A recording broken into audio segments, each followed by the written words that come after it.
And here's the rest of the script.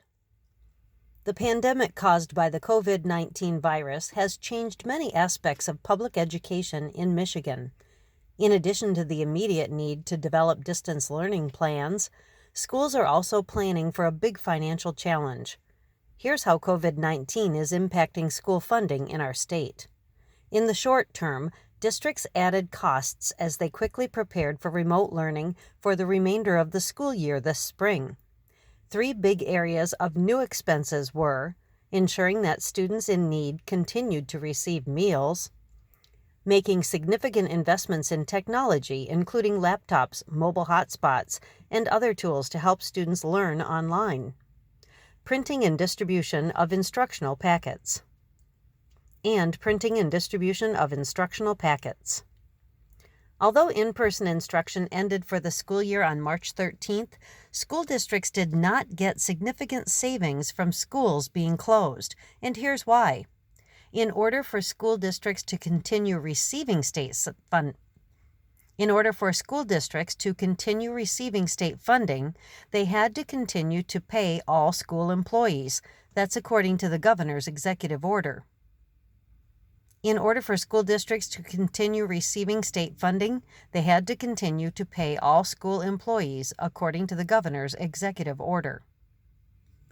Districts also received far less income from local revenue sources during this time.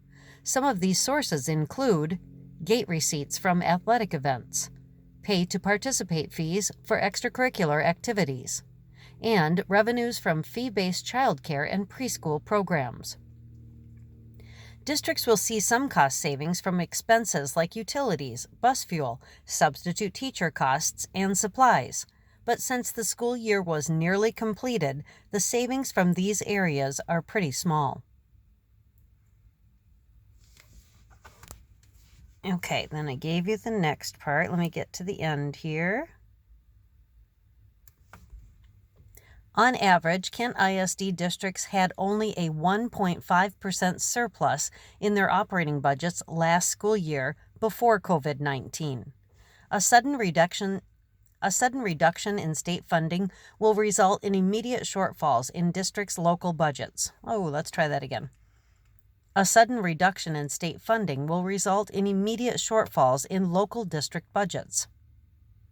Districts will also have to address long-term needs and costs from the COVID crisis. Districts will also have to address long-term needs and costs from the COVID crisis, too.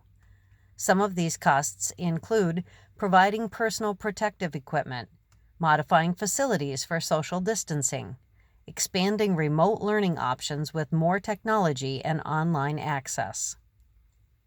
School districts do their best to allocate the resources provided to them to maximize educational programs and services for students.